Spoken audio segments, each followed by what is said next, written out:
안녕하십니까. 국민앵커 박창규 앵커를 모시고 진행해드리는 송국근의 혼술. 자, 그동안 박창규 앵커님을 몇 차례 모셔서 말씀을 들었고, 그리고 여러분들께서 상당히 동의도 많이 해주시고, 호응도 많이 해주시고 해서 저희들이 고정 코너를 하나 만들었습니다. 제목은 국민앵커 박창규의 판읽기. 시사 프로 앵커를 오래 하셨기 때문에 아무래도 이렇게 보는 시야가 굉장히 이제 넓으시고 하니까 일주일에 한 번씩 모셔서 그 주의 판 흐름, 그리고 그 다음 주의 예상되는 판 흐름을 읽어보는 그런 시간을 갖도록 하고, 오늘은 그 첫 번째 순서입니다. 예. 근데 오늘 첫 번째 순서인데, 오늘 첫 번째 굉장히 중요한 일이 있었어요. 오늘 오전에 대통령의 대국민 담화, 그리고 기자회견까지 했었는데, 대국민 담화를 한 15분 동안 짧게 하고, 이 기자회견을 거의 한 2시간 동안 진행을 했습니다. 그러니까 구체적으로 말씀드리면 3,400제 분량의 대국민 담화였어요. 기자들이 또 분석을 다 하거든요. 15분을 이제 읽으셨고, 지금 말씀하신 대로 12시 곧 이어서 이제 그 자리에서 앉아서 했습니다. 기자들도 좀 편하게, 그리고 대통령도 내내 서 있지 않고 앉아서 이제 대면하면서 이게 이제 12시 15분까지 진행이 됐어요. 더 할 수도 있지만 뭐 소상히 또 설명을 많이 하셔서 충분한 설명은 이루어졌다고 봅니다. 그렇습니다. 그 저도 청와대 출입할 때 이렇게 질문을 해보고 했지만은 어느 정도는 좀 정해지거든요. 그 질문의 주제나 아니면 이런 게 정해지는데 오늘 전혀 정해지지 않고 그냥 이 끝장 문답 형식으로 진행이 됐습니다. 자, 그래서 오늘은 여러 가지 이제 분석이 나오고 있는데, 저희들은 오늘 좀 흥미롭게, 뭐 흥미롭다는 표현은 좀 그렇지만은 딱 일목요연하게 알 수 있도록 점수를 내보죠. 점수를. 그러니까는 오늘 윤석열 대통령이 이야기한 부분이 굉장히 여러 가지인데, 일단은 뭐 외교 안보 뭐 이런 것도 있지만은 북한 문제도 있고 경제도 있지만, 그것보다는 오늘 회견에서 과연 국정 운영을 반전을 할 수 있는 어떤 카드가 제시가 될 것인가, 그 부분이었기 때문에 그 부분을 한번 먼저 그 부분을 중심으로 살펴보겠습니다. 자, 일단 먼저 대통령 회견 형식, 그 내용에 대해서도 한번 총론적인 평가를 한번 내려주시죠. 그 들어가기 전에, 시험 문제 들어가기 전에. 저는 전반적으로 이걸 보고 나서 80점은 된다. 80점은 된다. 8점을 조금 상회하더라고요. 제가 개인적으로 이렇게 평가를 해보니까 뭐 후하게 준 게 아니고 사실 자체가 좀 그랬어요. 뭐냐면 충분한 시간 못지않게 내용도 충실했고 아주 또 진솔한 어투. 또 이제 있었죠. 시작하기 전에 고개를 또 숙이면서 깊숙이 또 허리를 접었고 나가서 표정도 굉장히 진지했고요. 그렇습니다. 또 사이사이에 계속 그 기자들에게 편안하게 또 분위기를 이끌어서 맞습니다. 정혜전 대변인에게도 이제 물어가면서 미처 이제 그 질문 내용이 다 숙지하지 않은 것을 다시 또 물어보기도 했죠. 그래서 이제 80점을 좀 넘는 점수, 8점 정도 이상을 줬어요. 저는 10점 만점에. 그런 이유는 이제 소상히 설명을 드리겠지만 20%가 좀 아쉽습니다. 한 2%가 부족했지만 한간에 나오는 것처럼 그 알맹이 없는 회담은 이 담화와 회견은 아니었다. 적어도 다만 이게 이제 전국 반전의 카드로 쓰일 수 있을지 이게 이제 피드백이 중요하거든요. 그래서 이제 우선 국민들 피드백은 차차 나올 것이고 한동훈 국민의힘 대표의 피드백 그리고 반응 이게 아직은 안 나오고 있는데 이게 이제 중요합니다. 그렇습니다. 그래서 이제 그것까지를 현재는 볼 수 없고 일단 그 기자로서 제가 본 내용을 가지고 말씀을 좀 드리도록 하겠습니다. 이제 팩터 중심으로 그러니까 윤석열 대통령의 한 발언들 중에서 거기에 이제 동의하거나 수긍을 하거나 이게 긍정적으로 찬성을 하거나 긍정 평가하거나 이것을 이 전체 10점 만점에 그다음에 1점부터 10점까지 해서 한번 분야별로, 그러니까 그 주제별로 한번 점수를 매겨보겠습니다. 일단 제가 오늘 이 기자회견 2시간 동안 내내 앉아서 집중했어요. 왜냐하면 오늘 제가 TV조선에 출연을 했는데 그 방송을 이제 연설하고 기자회견 하는 동안은 제가 말을 하지 않지 않습니까? 그래서 그걸 다 쳐다보면서 2시간 동안 제가 다 이 필기를 했기 때문에 간략하게 그 내용을 말씀드리면은 거기에 대해서 평가를 해주시고 왜 그런지 설명을 해주시는 방식으로 하면 되겠습니다. 자, 첫 번째 평가해 볼 것이 대국민 사과 한계인데, 대국민 사과를 오늘 했습니다. 이것은 한동훈 대표도 요구를 했던 겁니다. 대국민 사과를 했는데, 먼저 모두 발언해서, 제 주변의 일로 이렇게 했습니다. 제 주변의 일로 국민께 염려를 드리기도 하였습니다. 물론 그 앞에는 민생을 위해 대한민국 미래를 위해 시작한 일들이 국민 여러분께 불편을 드리기도 하였고, 제 주변의 일로 국민께 염려를 드리기도 하였습니다 하고, 대통령은 변명하는 자리가 아니라고 생각합니다. 모든 것이 저희 불찰이고 부덕의 소치입니다. 국민 여러분께 죄송하다는 말씀, 진심 어린 사과의 말씀을 드립니다. 이렇게 모두에 하고 바로 옆으로 일어서서 고개를 숙여서 인사를 했습니다. 그랬죠. 자, 이것은 한동훈 대표가 요구한 것이기도 한데, 그런데 후반부에는 또 그 사과의 대상이 뭐냐, 여기에 대해서 이제 지금 포괄적인 사과다 이렇게 이야기를 하기도 했습니다. 자, 이 사과를 한 부분은 어느 정도로 10점 만점에 어느 정도로 평가를 하십니까? 저는 뭐 제 개인적 사견이지만 10점을 주고 싶어요. 10점. 예, 만점이었다. 왜 그러냐면 사과의 진정성은 우선 형식에서 나옵니다. 그렇죠. 그래서 뭐 이게 왜 강론이 없냐. 그런데 강론은 뒤에 나오거든요. 자, 총론에서는 일단 전제 조건을 달지 않았어요. 윤 대통령이. 제 주변의 일. 여기에 이제 다 들어가는 겁니다. 김건희 여사 문제, 명태균 씨의 각종 그 제기한 의혹으로 인한 여러 가지 의문점들, 이걸 다 본인의 주변 일이라고 했어요. 그렇죠, 그렇죠. 이것을 포괄적으로 일단 대상으로 하고, 다 제 불찰, 내가 살피지 못한, 또 부덕, 내가 덕이 없어서 그 생긴 일이다. 그렇게 얘기를 했죠. 그렇게 얘기를 해서 깨끗이 사과를 한 겁니다. 그렇습니다. 이거는 그 사과의 형식 면에서, 그리고 무슨 사과라면요, 전제 조건 붙이는 사람들이 있어요. 많아요. 그리고 자기에게 그 사과를 요구하는 대상은 국민들인데 국민들에게 사과하지 않고 무슨 이재명 대표님께 사과한다 뭐 이런 식으로 얘기를 하는 사람들이 야당에 있어서 그게 무슨 사과냐. 이거는 국민들을 향해서 진솔하고 그야말로 스트레이트 포워드하게 사과를 했다는 점에서 일단 형식 면에서는 10점이었다 이렇게 생각을 합니다. 그렇네요. 그리고 두 번째 질문이 그 초반에 나왔던 것이 인적쇄신 문제였어요. 그런데 인적쇄신도 한동훈 대표가 요구를 했던 겁니다. 인적쇄신, 그러니까 내각 개편과 용산 참모진 개편인데 여기에 대해서 이렇게 이야기합니다. 지금이 반환점을 도는 시점이기 때문에 적절한 시기에 인사를 통한 쇄신하는 모습을 보여드리겠다 이렇게 이야기를 했습니다. 그랬죠. 그리고 더 구체적으로 나왔어요. 뭐라고 했냐면은 인재 풀을 놓고 지금 물색을 하고 있고 일정 부분은 검증 단계에 들어갔다. 이 굉장히 그 빨라질 수도 있다는 이야기인데 프로세스가 진행이 됐다는 거죠. 지금 되고 있다는 이야기죠. 다만 지금 예산안 처리가 남아 있고 또 미국 대선 결과가 지금 나왔으니까 이런 것들을 감안을 해서 시기는 유연하게 잡겠지만 일단 이 적절한 시기 인사를 통한 쇄신 모습을 보여드리겠다. 자, 이거는 몇 점이죠? 몇 점 정도를 주시겠습니까? 이거는 한 2점 빼고 싶습니다. 2점을 뺀다. 8점이죠. 2%가 부족하네요. 뭐. 이게 왜 그러냐면 우선은 그 인사에 그 관심을 가진 국민들이 굉장히 많았어요. 그렇죠. 이른바 이제 뭐 그것이 한남동 라인이니 김건희 라인이니 하는 말을 했는데 그런 용어는 한 번도 등장하지 않았지만 어쨌든 그 인사 요구를 한동훈 대표가 하지 않았습니까?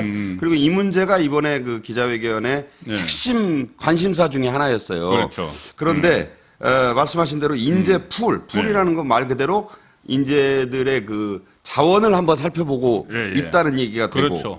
그 중에는 검증 단계에 있는 것도 있다. 이미 바꾸려고 하고 그 사람들을 검증하고 있다라는 거는 그렇죠. 진전도 꽤 이루어졌다고 얘기를 했어요.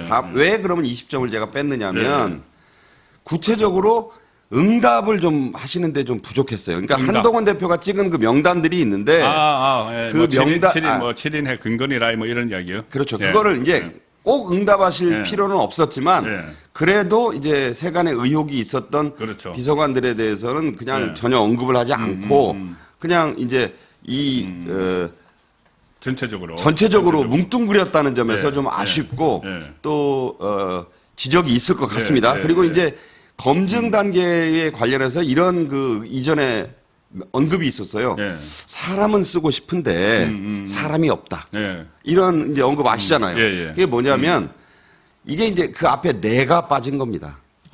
내 사람이 없다. 예. 자, 인재를 쓸 때 천하의 영재를 구해서 그 중에 이제 사람을 쓰는 걸 맹자님도 그 어려운 일이라고 했고 그게 중요하다. 천하의 영재를 얻어서 그 쓰는 게 쉽지 않다 그랬는데 윤 대통령의 고민도 물론 있으실 겁니다. 당연히 지금도 이 시점이 그런 시점이고 그런데 국민들의 절박하다고 하는 요구에 응답하는 데는 좀 미흡했어요.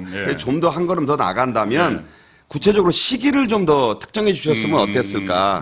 참 이 표현 중에는 어떤 게 있냐면 이제 남미 그 두 외교 일정 마치고 대통령과 그 트럼프 당선인과 통화도 있었으니까 했어요. 이제 그런 한미 관계도 살펴보고 하면 지금 인재들을 바꾸기가 좀 청와대 라인, 그러니까 대통령실 라인과 내각 개편을 지금 하기는 좀 어렵지 않느냐. 이런 약간 우회적인 반대의 의사를 또 표명하신 거거든요. 그래서 이 부분에 대한 좀 소상한 그리고 좀 더 구체적인 일정과 인물들이 좀 거론됐더라면 그럼 최소한 어떤 식의 인물 거론이냐 누구를 지적해서 이 사람을 비난하는 게 아니라 지금 오래된 장관들 있지 않습니까? 그 정도는 이야기할 수가 있죠. 그래서 누구는 지금 검토 대상이고 청와대 자꾸 죄송합니다. 청와대라 그래서 대통령실에 중에서도 누가 좀 오래된 사람이 있지 않습니까? 자연스럽게 그런 그 일부 수석 이름까지는 아니라도 직함을 몇 개 거론하면서 여기에 대해서는 검토를 하고 있다. 제 바람으로는요. 일단 이럴 때 이제 많이 나오는 거 있잖아요. 사표를 일관 다 받아서. 일괄 사퇴. 내가 이제 이게 한 걸음 더 나아간 전향적 조치가 그런 거거든요. 그래서 일단 뭐 내가 이 기자회견에 나오기 전에 내각들하고 또 이제 총리는 국회 동의를 받아야 되니까 그건 하시기가 좀 쉽지 않잖아요.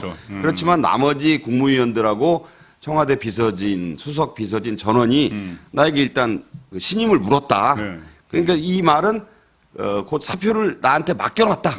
그래서 내가 지금 이거를 일단 가지고 있는데 이걸 좀 고민을 해서 곧 여러분께 답을 드리겠다. 이게 같은 표현이지만 이랬더라면 저는 10점으로 갈 수 있었는데 이 8점 정도에 그쳤다는 점이 좀 아쉽다. 이런 얘기를 합니다. 좀 구체성을 좀 더했으면은 아무래도 사람 교체하는 문제가 가장 이제 국민에게는 큰 관심사거든요. 인사가 만사라지 않습니까? 그래서 인사 부분에 대해서 지금 뭐 어차피 김건희 라인 이야기도 나왔고 했기 때문에 좀 더 구체적으로 했으면 좋겠지만 그래도 이 로드맵을 일종의 로드맵은 밝혔잖아요. 그러니까 80점이에요. 그렇죠. 인적 최신 로드맵을 밝혔기 때문에 10점 만점에는 8점을 주셨습니다. 자, 세 번째 명태균 파동인데 이것도 좀 오늘 중요하게 많이 다뤄졌죠.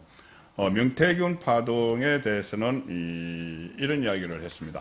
뭐냐면은 유명한 얘기죠. 부적절한 일 한 것 없고 감출 것도 없다. 그리고 명태균 씨와의 관계에 대해서는 쭉 설명을 했어요.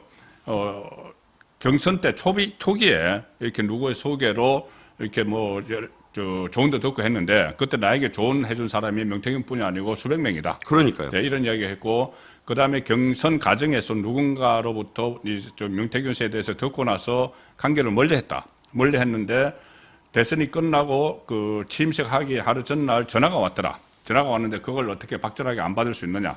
그 전화를 받아서 어떻게 보면은 상당히 좀 원론적인 이야기를 한 거다. 이게 이미 그때는 총선 같은 뭐 230 몇 개 공천하는 게 아니고 이 보궐선거 공천하는 거에서 당에서 이미 다 해놓은 상태다. 그러니까요. 그러니까 김영선 전 의원 이름은 이야기하지 않았지만은 김영선도 어차피 창원에서 그 공천이 돼 있던 상태다. 이렇게 이야기를 했거든요. 그렇죠. 그 부분에 대해서 명태균 파동에 대한 설명은 한 몇 점으로 보시겠습니까? 기자의 입장에서는 9점입니다. 9점입니까? 왜 그러냐면 국민들이 모르는 얘기를 대통령이 직접 좀 소상히 했어요. 그렇죠. 그러니까 그렇죠. 대표적인 맞아요. 예가 지금 말씀하셨지만 명태균 씨가 나에게 수많은 그 SNS를 보냈다. 그걸 가지고 명태균이라는 사람이 난 대통령과 이렇게 많이 소통을 한다고 주장하고 있는데 나에게 그런 사람이 엄청나게 많았다. 그렇죠. 근데 내가 답을 하지 않았는데 쉽게 말해서 그 일로 남겨뒀는데 일이 붙어 있잖아요. 그렇죠. 뭐 이제 속칭으로는 익십이라고 하지 않습니까? 읽고 씹었다. 읽고 싶고 뭐 읽지도 않은 거죠. 어떻게 보면 내가 그렇게 처리해 놓은 것들이 있는데 그걸 가지고 나하고 소통을 계속했다라고 주장하는 것은 온당치 않다라고 이 말씀하셨거든요. 예, 예, 예. 제가 볼 때는 이게 진실에 가깝다고 저는 생각을 합니다. 예. 그리고 그 내용을 일일이 기억을 못할 수밖에 없어요. 사람들이. 예. 아니 저도 예를 들어서 2년 전에 제가 뭐 경사가 집안에 있었는데 그때 뭐 수많은 사람들이 저한테 연락을 했겠죠. 네. 그 내용을 다 기억하라 그러면 그거 안 되죠. 자네가 나한테 그때 전화를 한 것 같은데 예. 내가 이렇게 되는 게 사람의 그 인지상정인 거예요. 예. 그 명태균도 원오브댐인데 수백 명이 됐다는 거잖아요. 그러니까 자기를 도와준 사람이 그렇게 많았고 그 대화 내용도 17조짜리 녹취록도 그렇잖아요. 예. 경선 때 도와줘서 고마워. 특별한 내용이 아니잖아요. 예. 대통령 선거에 경선에 도와준 사람이 예. 몇 명이었겠습니까? 그러니까요. 예. 그래서 덕담을 해줄 수 있잖아요. 그래서 이제 그 당에서 뭐 가져왔길래 공관위에서 뭐 이렇게 좀 잘 살펴보라고 했다. 자, 짜깁기 논란과 조작 논란이 나온 부분이 그 뒤에 나오잖아요. 당에서 알아서 할 일이라고 당에 맡겼다는 대목인데 그렇습니다. 그 이야기 명태균 나와요. 본인이 그러잖아요. 그 뒤에 더 얘기가 더 있다. 당에 넘겼는데 대통령도 오늘 회견에서 그렇게 말씀하셨습니다.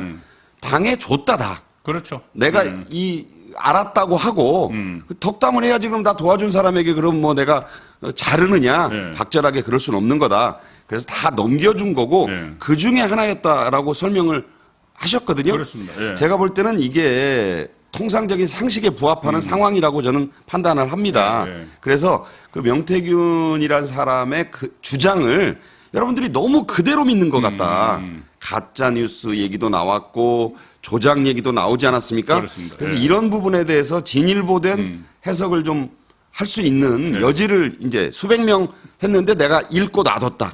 그리고 그 당시에는 다 그런 전화 오면 덕담했고 넘겨줬다. 전부 공관위로. 그건 당에서 알아서 하는 건데 그리고 당선인의 신분에서 공천에 뭘 개입을 하느냐.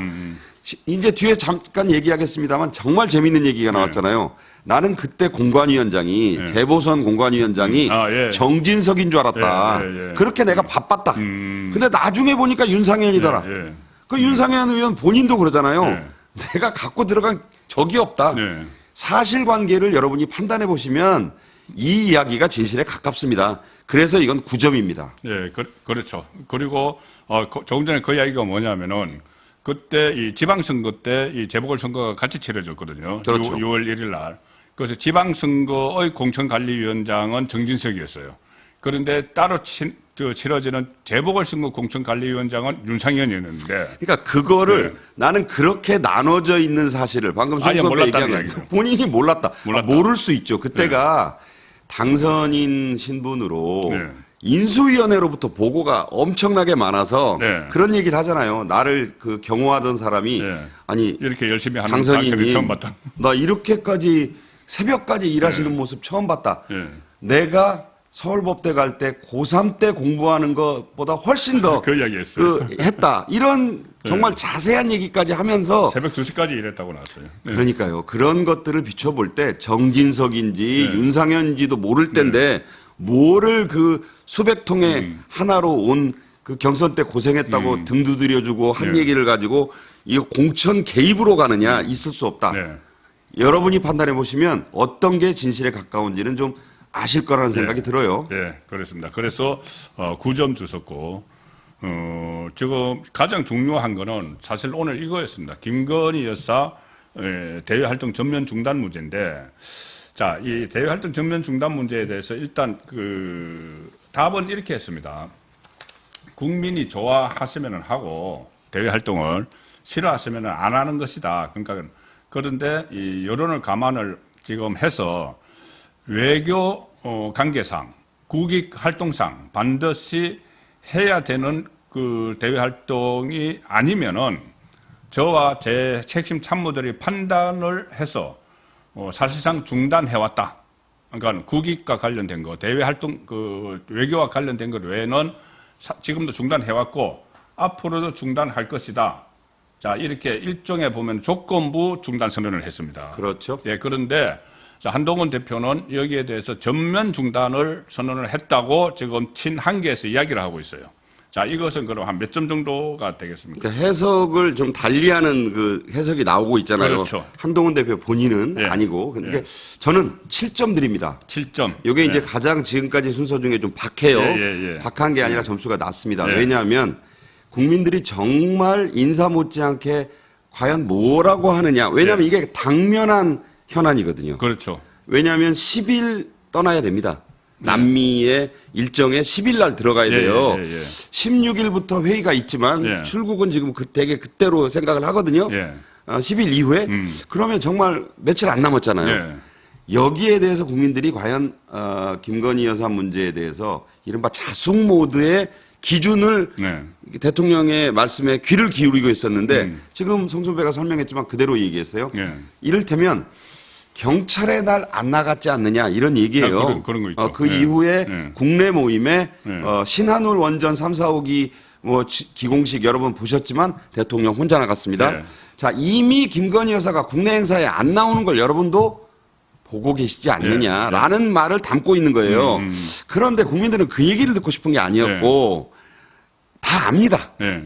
그렇지만 억울해도 이번에는 좀 이런 논란이 의혹이 너무 크고 지지율이 이렇게 좀 안 좋으니까 이럴 때 좀 더 전향적이고 좀 더 한 발 앞서가는 그런 조치, 반발만 앞서가라고 충고한 그런 그 국민의힘 중진 의원도 있어요.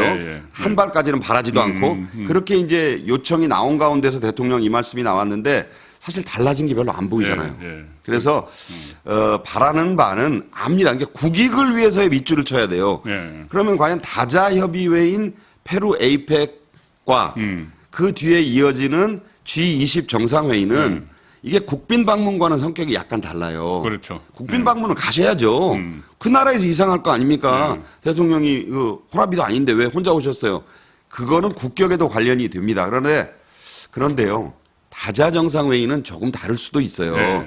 이게 우리가 이 문제를 어떻게 대통령실과 윤 대통령께서 판단하느냐의 문제를 국민들이 좀 보고 있었거든요. 그런 점에서 좀 더 좀 여러 가지 어려움은 있지만 당장 이번 그 방문부터 좀 자제하는 방안을 단안을 안 하시더라도 좀 더 고민을 해보겠습니다. 이렇게 정도만 하셨어도 국민들이 이 제목을 만들 수 있는 기자들이 그런 그 답변이 될 수 있었는데 크게 입장이 달라진 게 없어요. 국익을 위한 것만 빼고는 해왔다라는 걸 이미 강조하시고 앞으로도 그렇게 할 것 이렇게 됐기 때문에 이 부분이 저는 개인적으로는 가장 아쉬움이 남아서 조금 점수가 낮습니다. 그래서 7점. 그래서 이 부분도 저도 어제 제가 그 제 라이브 선거권의 정치쇼에서 뭐라고 말씀드렸냐면은 대외 활동을 전면 중단을 그 선언을 하려면은 조건은 달면 안 된다는 이야기를 제가 어제 했거든요. 이철규 의원이 그런 이야기를 했어요. 대외 활동을 중단을 하되 외교 활동을 중단할 수가 없다. 그거는 정상 외교를 하지 말라는 의미다. 이렇게 해서 제가 아니다. 그렇다고 해서 정상 외교 못하는 게 아니다. 충분히 할 수 있고 외국에 저도 과거에 청와대 출발 때 가보면은 동부인을 하지 않은 다자회의에서도 그런 정상들도 있다고 말씀을 드렸어요. 그런데 오늘은 윤석열 대통령이 이 부분에 대해서 외교 활동은 필요하다는 이야기거든요. 그래서 제가 잘못 생각됐나 해서 고위 외교관을 지낸 분한테 조금 전에 통화를 해봤어요. 과연 외국에서는 이렇게 하면은 정말 그 정상 외교의 결례가 되는 것인가 하니까는 이거는 국내 정치하고 연결시킬 문제가 아니고 정말 외교 활동에서는 그 대통령 부부가 동부인 하는 그 행사가 있다. 이 행사가 있고 그것이 그냥 어떤 뭐 국제적인 의전 문제 뭐 이런 것을 그 차원을 넘어서서 한 나라를 대표를 해서 이렇게 하는 거기 때문에 오히려 그 부분에 대해서는 다른 이제 정치적인 문제나 이런 걸로 활동을 중단하더라도 그 활동까지 중단을 하면은 국익에 도움이 안 된다. 이 이야기를 또 하더라고요. 그래서 이제 그런 것을 만약에 받아들인다면은 이제 한동훈 대표가 요구했던 것들 지금 앞에 5개 살펴본 게 한동훈 대표가 요구한 겁니다. 대국민 사과, 인적 쇄신, 명태균 파동, 공천 개입 논란, 그리고 김건희 대외 활동 전면 중단. 여기에 보면은 지금 우리 박성규 앵커께서 평균 한 8점 정도를 주셨어요. 조금 넘을 거예요. 조금 넘습니다. 8점 조금 넘는데 그러면은 한동훈 대표의 요구를 수용을 한 것이 아닌가 이런 생각도 들거든요. 그런 면이 있는데 네. 좀 더 구체적인 단어가 나왔으면 좋겠어요. 이제 우리 기자들은 저도 이제 뭐 기자고 우리 한 선배도 기자지만 제목을 뽑는 말을 중요시하잖아요. 그렇죠. 뭐 일본말 써서 안 됐습니다만 야마가 뭐야? 야마 머리란 뜻입니다. 예. 미다시. 미다시. 제목을 뽑는 게 중요한데 오늘 제목이 다 내 부덕과 불찰의 소치 이렇게 뽑히는 데가 많아요 지금. 자 그거 가지고는 조금 이 기자회견이 기대했던 여론 반전의 효과가 좀 약한 감이 있다는 말씀을 드리는 거예요. 그래서 만약에 당장 뭐 이번 그 남미 순방부터 자제 이렇게 됐으면 이 제목이 어마어마해지는 그렇죠, 거예요. 그렇죠. 아, 저도 좀 그 생각이 그래서 아쉬움도 있고 억울함도 물론 있으십니다. 뭘 잘못한 게 없는데 왜 정상들의 이 다자 외교, 이 일련의 결산을 하는 중요한 두 회의에 영부인이 못 가느냐? 당연히 그런 반론이 있고 저도 그 부분에 평상시 같으면 당연히 동의합니다. 그러나 지금 이 상황에서 대통령이 무려 지금 2시간이 넘는 회견을 통해서 입장을 밝히셨다면 이에 대한 제목이 나오고 또 제목이 중요한 게 아니라 그것이 실제 여론의 반등의 어떤 계기로 그렇죠. 추동력으로 작용을 하게 만들었으려면 뭔가 인사에 관한 제목을 고민하시거나 딱 하나는 나와야 되거든요. 그래서 지금까지는 아직 뭐 얘기가 좀 남았습니다만 이 부분이 좀 아쉬운 거예요, 좀 저는. 그래서 말이 잘못됐다는 게 절대 아니라 이 부분이 아쉽다 이런 얘기입니다. 그러니까 김건희 여사 대외 활동 정면 중단 선언 이렇게 나오면은 이게 일단 여건이 이렇게 결속하는 명분이 되거든요. 그 정도 선언이 나와줘야지 여건이 결속하는 명분이 되는데, 그런데 어쨌든 윤석열 대통령 입장에서도 외교 문제도 신경을 쓰지 않을 수가 없으니까는 이 외교, 그러니까 외교 활동을 같이 하는 것이 국익에 도움이 된다는 차원에서 이런 어떻게 보면 조건부를 달았는데, 자, 이것을 친한해서 뭐 어떻게 해석을 할지는 몰라도 이런 부분 가지고 완전히 또 틀어지면 안 된다는 생각은 해요. 완전히 이것 때문에 틀어지면 안 된다. 자, 그와 관련해서 이 모두 발언이 아까 말씀드린 3,400자 분량의 15분 연설이었잖아요. 이 중에 가장 윤 대통령께서 많이 쓰신 단어가 국민입니다. 국민이 가장 많이 나왔어요. 자, 그만큼 국민 얘기를 하신 거예요. 자, 국민이 바라보는 겁니다. 이건 한동훈을 향한 회견도 아니었고 국민들의 싸늘해진 민심을 향한 회견이셨어요. 그러니까 국민들이 수긍하고, 여기서 말하는 국민들은 윤석열 대통령을 찍었던 국민만이 아니라 찍었다가 지금은 좀 약간 관망세로 들어와서 있거나 떨어져 나온 국민이 있으니까 수치가 지금 나오는 거잖아요. 그렇게 그분들의 마음을 되돌려 세울 수 있는, 최소한 그게 한 번에 돌아오진 않더라도 돌아오려는 느낌을 가질 수 있는 뭔가 발언이 들어가셨으면 좋은데 그 중에 하나가 이것이었기 때문에 아쉽다는 겁니다. 자꾸. 이게 100% 완벽할 수는 없는 거고 어쨌든 오늘 윤석열 대통령이 어떤 생각을 하는 것을 알았고, 윤석열 대통령도 기자들의 질문을 통해서 국민이 어떤 생각을 한 건지 아는 거예요. 그러면은 오늘 이제 첫 단계를 내딛었다. 여건 통합을 위해서, 결속을 위해서. 이게 어차피 오늘 무슨 말을 하더라도 이재명은 안 받아들입니다. 조국도 안 받아들입니다. 당연하죠. 그거 왜 안 받아들이는지 그거는 잠시 후에 2부에서 저희들이 설명을 드릴게요. 자, 계속 진행하죠. 그래서 그 다음에 김건희 여사의 사적 통화 내용도 오늘 지문에 나왔거든요. 그런데 사적 통화를 하니까 부부 싸움을 많이 해야 할 것 같아. 이렇게 웃으면서 이야기를 하고, 윤석열 대통령이 김건희 여사가 순진한 면도 있고, 그래서 전체적으로 이해하는 바탕 위에서 잘못을 가려봐야 된다. 뭐 이런 이야기를 했고, 그때 처음에 당선되고 나서 윤석열 대통령 본인의 휴대폰을 가지고 김건희 여사가 일일이 이렇게 뭐 답장을 하더라, 밤에. 뭐 그런 이야기도 하면서 어쨌든 성격이 그렇다는 거예요. 도움을 받으면은, 그냥 탁 끊어버리지 못하고 말 한마디라도 좀 해줘야 되는 그런 성격이다. 그래서 질문 내용이 그거였어. 뭐냐면은 이명수 씨하고 7시간 통화. 그렇죠. 그다음에 최재형 목사하고 그 대하 서울의 소리, 네, 명태균 이 대하 이런 사적인 일 이것은 뭐 대외 활동이 아니잖아요. 이 사적인 일에 대해서는 조금 정리를 해야 되는 것 아닌가 하니까는 국민이 속상하지 않도록 조치할 것. 마지막에는 이렇게 이야기했습니다. 자, 이거는 한 어느 정도 만족감을 말씀하신다면은 저는 9점 봅니다. 그 9점. 예. 왜냐하면 이것도 내용이 그동안 몰랐던 내용이 소상히 이제 얘기를 대통령이 한 거예요. 예. 부부간에 있었던 얘기들을 많이 했습니다. 예를 들어 부부싸움 많이 할 것이다. 예. 이 얘기는 상당히 좀 화제가 되니까 내가 그렇죠.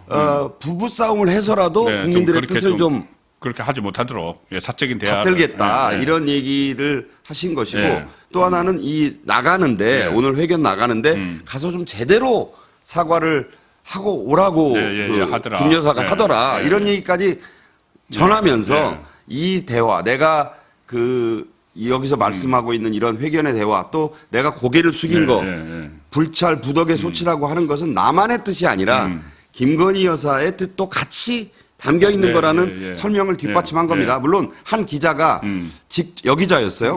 직접 그 여사가 사과를 언제 하실지 그런 용의는 있는지 물었잖아요. 근데 여기에 대해서 즉답은 안 나왔지만 아마 대통령께서는 그 부부싸움 얘기를 하면서 내가 여기 나오기 전에 여사가 그런 말을 하더라라는 거에 그 의미를 애둘러서 담았다고 저는 생각을 하고요. 그런 내용이 담겨 있고 또 중요한 거 아니 대통령의 부인이란 자리가 그러면 뭐 대통령이 당선된 순간부터 전화도 하지 않고 대통령 경선 선거 과정에서 그렇게 많이 도와준 분들이 격려 문자를 수천 개 가량 보내는데 그러면 아유 내가 이제 이게 공인이 됐는데 이런 사람들 도와준 건 그냥 무시해 버려야지. 이게 온당한 어떤 그 인간의 도리냐. 저는 여기에 굉장히 공감을 했어요. 우리가 이야기를 했죠. 결혼식에 하객으로 와주시거나 조문을 와주신 분들에게 요새는 다 메일 보내고 메일이라 문자 보내고 또 사적으로 또 일일이 또 손가락이 아플 정도로 하잖아요. 이게 아시지만 일괄 문자 받는 게 제일 기분 나쁜 거예요. 어디 의뢰해가지고 그 전문가들이 친 거. 여사가 일일이 밤늦게까지 감사하고 고맙다고 응답하는 걸 자기가 직접 봤다. 우리 윤 대통령 그런 말씀하셨거든요. 자 여러분들이 볼 때 그건 남편의 선거운동을 도와주신 분들에게 고맙다는 인사를 그렇게 밤늦게까지 새벽까지 하는 거를 어떻게 그렇게 비난만 하실 수가 있겠느냐. 저는 여기에 굉장히 공감이 있었어요. 그러면 이번에 미국 대선이 있었습니다. 멜라니아 여사는 지금 은둔의 퍼스트레이디로 불려요. 안 나오는데 이번에 이제 막내 아들 2m 가까운 잘생긴 베런이라는 본인 소생 본인 소생 그 아들 챙기려고 뭐 이번에 나왔다가 이제 뭐 모처럼 부부가 키스도 하고 하는 장. 저번에는 키스도 피했죠. 근데 이게 무슨 얘기까지 나옵니까? 멜라니아 여사가 이번에 백악관에 따라 들어갈까? 지금 같이 안 살아요.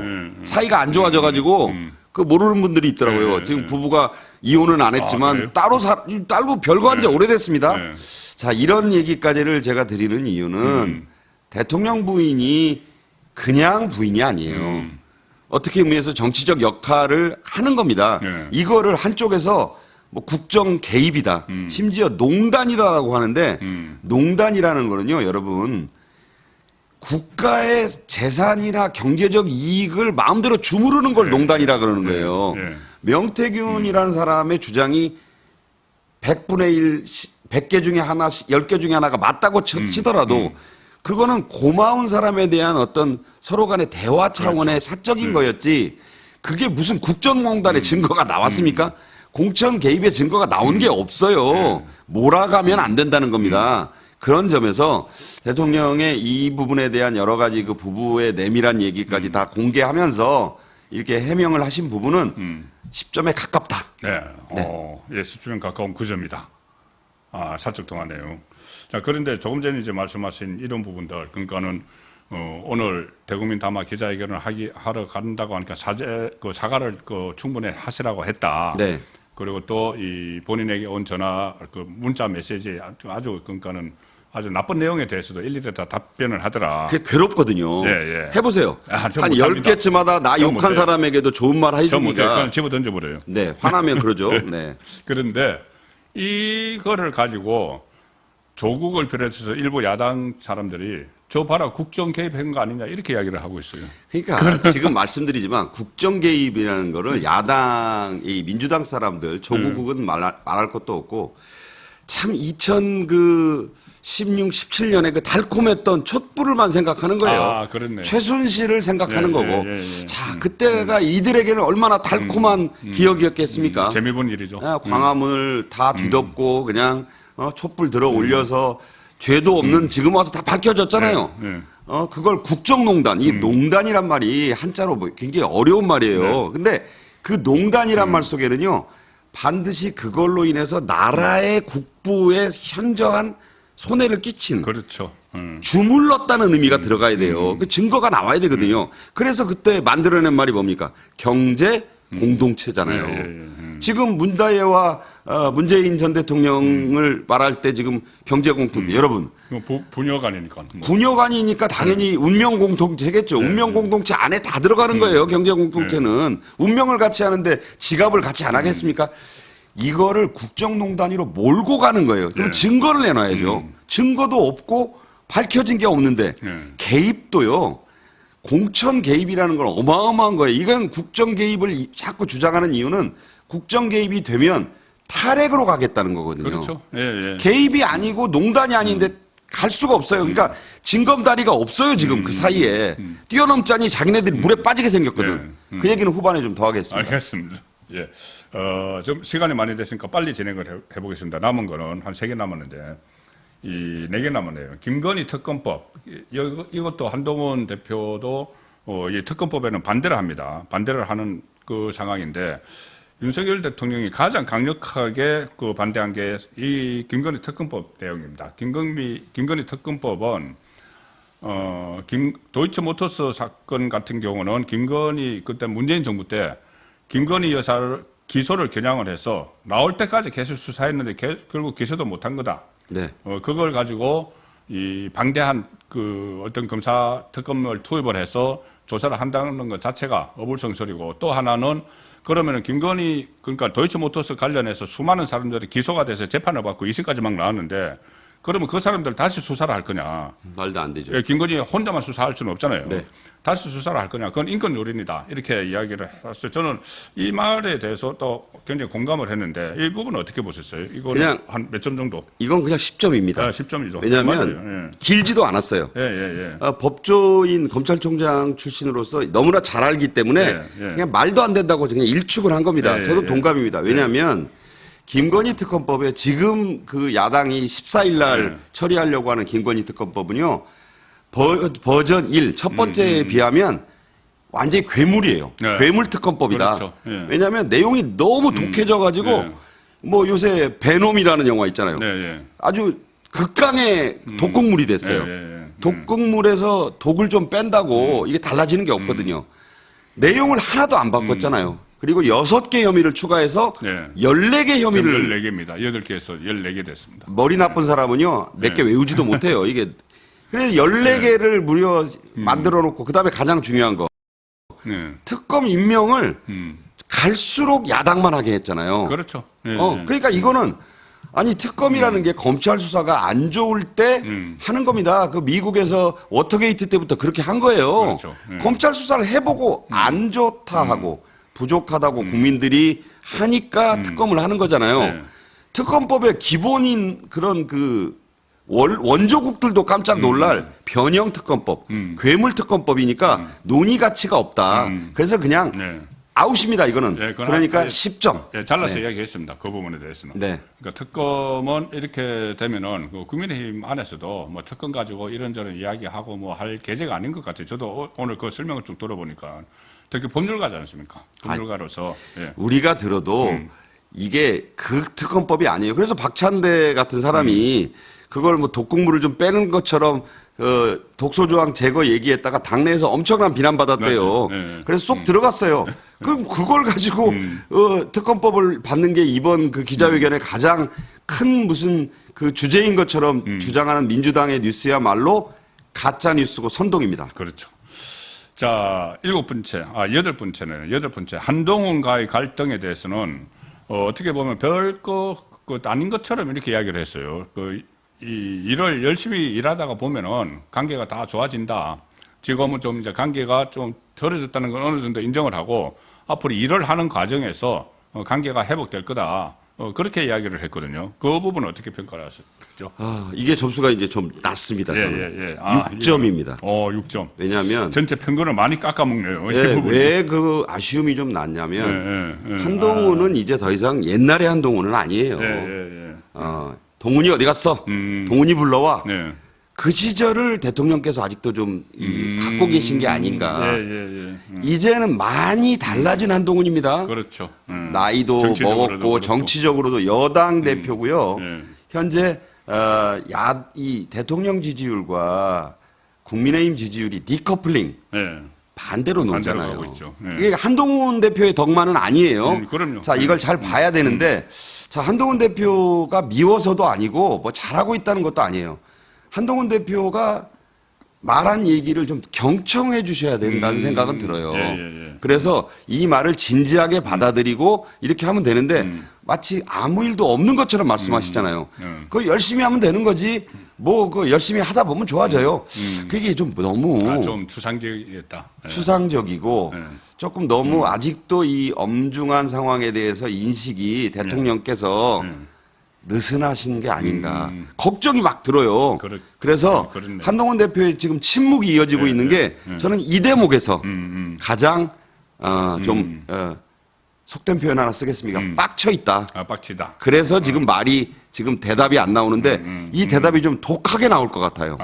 만약에 이 대목을 이 대목 가지고 저 개인 생각입니다. 이 대목을 좀 한 대표를 진지하게 좀 그 의견을 들었고 내가 깊이 지금 더 고민 중이다. 그리고 한 대표가 섭섭한 게 있으면 내가 한번 불러서 따로 만나서 뭐 이렇게 좀 저는 얘기가 나왔더라면 훨씬 좋지 않았을까. 그래서 이거는 점수가 쭉 좀 내려갑니다. 개인적인 견해입니다. 그래서 아마 그 친한계에서도 이 부분에 대해서는 좀 뭐 현실을 부정하는 것 아닌가 그런 말도 나오는 것 같아요. 그런데 이제 시작을 했으니까 앞으로 좋아질 수도 있다고 저는 기대를 하고 9번째 오늘 쟁점 국회에 안 간 이유를 이렇게 기자가 물어보니까 나도 국회 가고 싶다. 내년은 꼭 가겠다. 다만 시정연설을 할 때 첫 해는 갔는데 그때 보니까 다수당, 그러니까 민주당이 피켓 시위를 하고 본회의장에 들어가지도 않고 있더라. 그러니까 그 로텐도에서 그래서 반쪽도 안 되는 국민의힘 반쪽도 안 되죠. 반쪽도 안 되는 거기서 내가 연설을 했고 그 다음에는 다 이제 민주당이 참석한다고 해서 가니까는 전부 돌아앉아 있더라. 그랬죠. 네, 그랬습니다. 그리고 악수도 거부하고 야유도 보내더라. 이건 아닌 것 같아. 난장판 국회 가는 게 국회 결과적으로 국회에는 무슨 도움이 되겠느냐. 자, 이렇게 이야기했거든요. 탄핵 특검이 난무하고 반복되는데 이것은 결국 국회에 오지 말라는 것 아니냐. 이렇게 이야기를 했어요. 이건 어떻게 평가를 하시죠? 6점에서 7점 사이입니다. 아주 낮네. 많이 깎아먹네. 아까보다는 좀 나아요.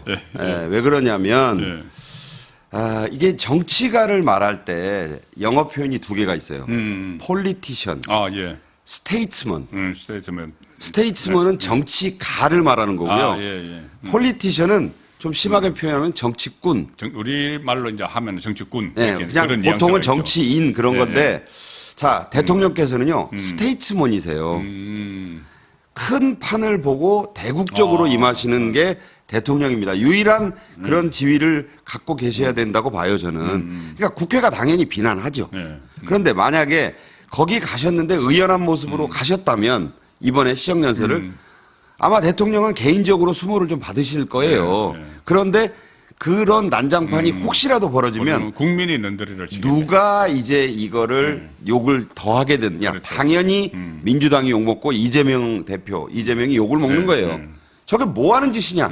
대통령이 그 어려움 속에서도 국회에 가서 내년 예산안과 시정 방침을 밝힌다고 갔는데 야유를 하고 탄핵 이게 반전의 계기가 될 수 있는 그런 것이었는데 또 예상대로 안 가셨어요. 안 갈 거라고 하더니 안 갔어요. 정진석 대표도 가시기 이미 정진석 실장이 밑자락을 깔았잖아요. 안 간다고. 그래서 안 간다는 걸로 누구나 예상을 하셨는데 이럴 때 이 반전과 감동의 그런 깜짝 어떤 출석이 있었더라면 훨씬 아마 이 연설이 그렇죠. 이 대국민 담화와 기자회견이 훨씬 더 힘을 받았을 것 같아요. 이것도 제 개인적인 생각입니다. 그래서 평론하시는 거니까요. 그래서 설명을 하시잖아요. 저도 알겠어요. 인간으로 보면 되게 싫죠. 그리고 대통령을 모욕 주는 이런 야당의 행태에 대해서도 분노가 치미실 그렇죠. 거예요. 화도 나고. 본 때도 보여주고 싶고. 네, 그러나 가셨더라면 훨씬 더 대통령이 빛이 났을 것이고 더 올라갔을 거 아닌가 하는 점에서 아쉬움이 든다는 점에서 6.5점입니다. 예, 6.5점. 6.5점. 자, 마지막으로 김건희 여사 직접 사과 문제를 또 기자가 물어보니까 뭐 여러 가지 이야기를 했지만 결과적으로는 제가 제대로 못해서 사과를 하는 거다. 그 김건희 여사와 관련된 여러 가지 일들도 책임은 본인에게 있다. 이렇게 하면서 그래서 내가 사과를 하는 거다고 이야기를 했는데 이 질문에서는 온 게 아니고 또 다른 질문에서 야당이 김건희 악마화, 그러니까 나를 타깃으로 해서 김건희 여사, 그러니까 배우자인 김건희 여사를 악마화하고 있다. 이렇게 이야기를 했거든요. 네. 자, 그러면은 악마화하고 있는 그 상황에서 굳이 김건희 여사가 직접 사과할 필요성은 못 느낀다는 의미가 될 텐데 네. 이거는 또 어떻습니까? 직접 사과를 해야 된다고 보시는지요? 일단 점수는 10점입니다. 이건 10점입니까? 왜 그러냐면 남자다웠어요. 예. 왜냐하면 여기서 생각나는 유명한 말. 그렇다고 아내를 버릴 수는 없지 않습니까? 저는 이 느낌이 확 들었어요. 예. 모든 게 내 불찰. 아내를 탓하지 말아주세요. 네. 아내는 저를 열심히 도우려고 네. 하다 보니까 그런 것이 적극성이 좀 지나쳤던 것인데 그걸 가지고 아내가 잘못했으니까 못나게 내세우는 그런 남편은 안 되겠다. 그런 말씀을 했다고 저는 해석을 했어요. 그런 점에서 이거는 대단히 괜찮은 평가를 받는다면 이게 또 제목이 될 수 있는 나는 그런 그 의미가 깊었다라고 보고 직접 사과 문제는요. 이거는 대통령이 밝혀서 이 김건희 여사가 사과하면 안 돼요. 대통령이 내 아내가 부인이 곧 사과할 겁니다. 이건 형식이 맞지 않아요. 이렇게 얘기하고 아내의 잘못도 내 잘못입니다. 다 내 잘못입니다. 다만 왜 나를 잘못했다면 국정운영의 최고 책임자인 나에게 돌을 던지고 절에 가서 하신 말씀이잖아요. 돌을 던져도 맞고 가겠다. 그 이야기를 했죠. 통도사에서 하신 말씀이거든요. 그런 느낌이 확 들었기 때문에 이게 10점인데 김건희 여사의 직접 사과는요. 본인이 깜짝 나오셔야 돼요. 깜짝 사과. 그러니까 깜짝이라기보다는 본인이 김건희 여사께서 발표하고 갑자기 언론에 공지문이 뜨는 거예요. 김건희 여사가 모일 모시에 직접 입장을 밝히신다고 한다. 이렇게 돼야 감동이 커지는 거지. 오늘 대국민 연설에서 제 아내가 곧 나올 겁니다. 이렇게 하는 건 맞지 않고 그런 데 대해서 윤석열 대통령께서 아내의 잘못이 아니라 내 잘못이다. 나를 탓해다오. 또 하나 야당과 일각에서 악마화한다. 맞아요. 선동한다. 그렇죠. 가짜 뉴스다. 이 세 가지를 얘기했거든요. 저는 다 맞다고 봐요. 사실관계보다 너무 부풀려 놨어요. 그래서 마치 무슨 악마화 시켰다는 것도 김건희 여사가 무슨 국정의 큰 걸림돌. 김건희 여사만 어떻게 되면 이 나라가 굴러가는 것처럼 지금 프레임을 만들었어요. 그건 아니다라는 거를 분명히 했고 남편답고 또 국정 최고 책임자로서의 그런 책임의식을 분명히 했다는 점에서 이건 10점입니다. 알겠습니다. 일단 10가지 항목에 대해서 오늘 쟁점 주제 기자들 질문으로 해서 10가지 질문 중심으로 10가지를 뽑아서 10점 만점에 쭉 살펴봤는데 사실 정답은 없어요. 없죠. 정답은 없습니다. 제 개인 견해고. 그러니까 충분히 이렇게 말씀을 하실 수 있는 거고 가령 예를 들어서 김건희 여사 직접 사과를 하면 안 된다고 이야기하는 쪽도 여전히 있어요. 사과를 하면은 그것을 빌미로 터집을 잡아서 또 새로운 문제를 제기를 한다. 그렇게 나오겠죠, 당연히. 그렇죠. 그래서 이 민주당 제가 오늘 계속 말씀드리는 것이 어차피 오늘 대국민 담화나 기자회견에서 야당은 설득을 안 됩니다. 설득을 안 받아들여요, 야당은. 절대 안 받아들여요. 무슨 말을 해도 안 받는 걸로 결정이 나 있어요. 네. 그래서 왜 그런가를 2부에서 살펴드리고 2부에서 또 지금 10개 항목에 대해서 쭉 설명을 드렸는데 결론적으로는 야당은 어차피 설득이 안 되고 야당은 따로 갈 텐데 그러면 여권 안에서 한동훈 대표가 이것을 받아들일 것인지 그 문제하고 2부에서 그 문제하고 또 지금 민주당 장애 집회로 나갔는데 여러 가지 또 꼼수가 남발을 하고 있습니다. 그렇죠. 예, 그 부분까지 2부에서 살펴보고 1부는 여기서 마칩니다. 고맙습니다. 고맙습니다.